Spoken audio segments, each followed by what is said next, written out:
mungkin merebaknya dinamika politik yang harus dan tidak bisa dihindari terjadi tahun 2026 ini. Mengapa?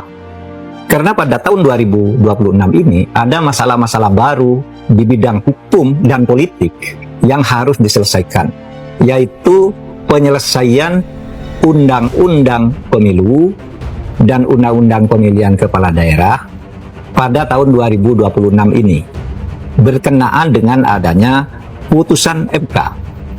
Putusan MK ini mengharuskan dibuatnya perubahan undang-undang pemilu dan undang-undang pemilihan kepala daerah karena perubahan sistem atau perubahan aturan-aturan yang sifatnya mendasar. Kenapa tahun 2026? Karena pada tahun 2027 di bulan Juni itu tahapan pemilu harus sudah dimulai. Berarti semua undang-undang politik yang harus dibuat itu harus sudah selesai di sekurang-kurangnya dimulai tahun 2026 dan selesai pada kuartal pertama tahun 2027.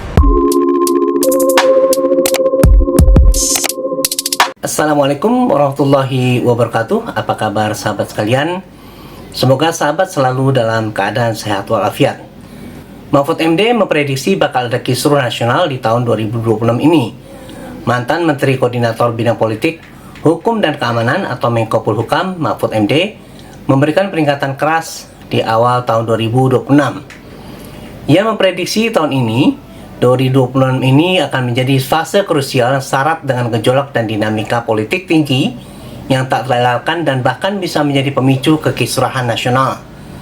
Penyebabnya, kata Mahfud, terkait persiapan pemilu 2029 dengan segala bola panasnya yang sudah mulai menggelinding di akhir 2025. Di antaranya, wacana kepala daerah dipilih DPRD, wacana koalisi permanen yang otomatis akan memanaskan perdebatan di DPR, akan terjadi pertarungan antar partai politik dan bakal berimbas luas. Tahun 2006 ini tidak bisa dihindari akan terjadi dinamika politik yang panas, kata Mahfud dalam pernyataannya menyambut tahun baru 2026 lewat channel YouTube Mahfud MD Official Jumat 2 Januari 2026 malam. Bola panas akan mulai menggelinding di DPR membahas undang-undang pemilu yang perlu ada perubahan, di mana keputusan MK sudah menghilangkan syarat pencalonan presiden atau presidensial threshold dan lain-lain. Situasi semakin rumit dengan munculnya wacana mengembalikan pilkada tidak langsung melalui DPRD.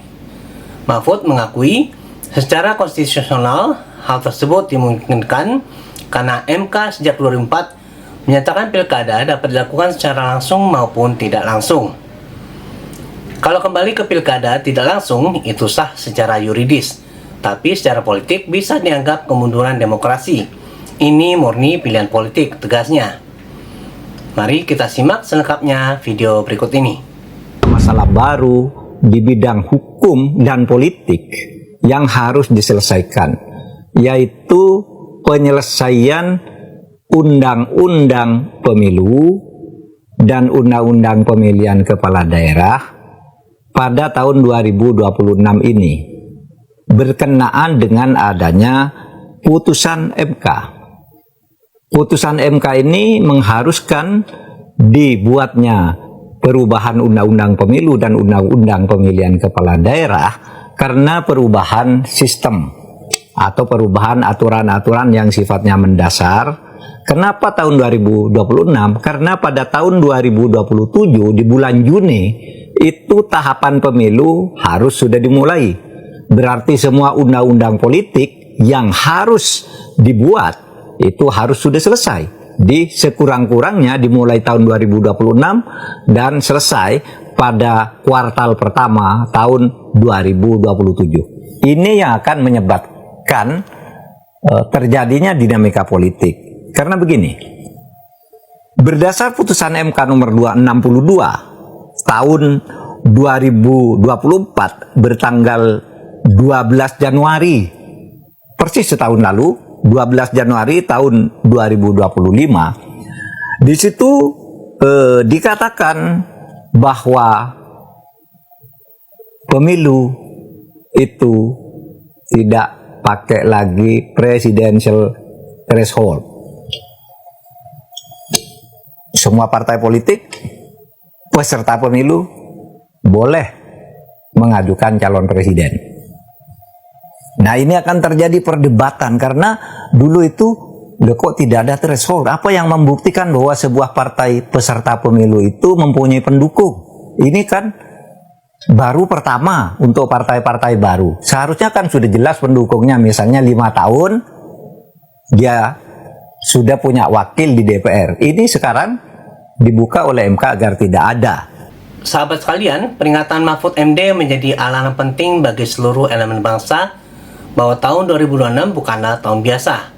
Dinamika politik dan hukum yang menguat harus disikapi dengan kedewasaan, kejernihan berpikir, serta keberpihakan pada kepentingan rakyat dan masa depan demokrasi.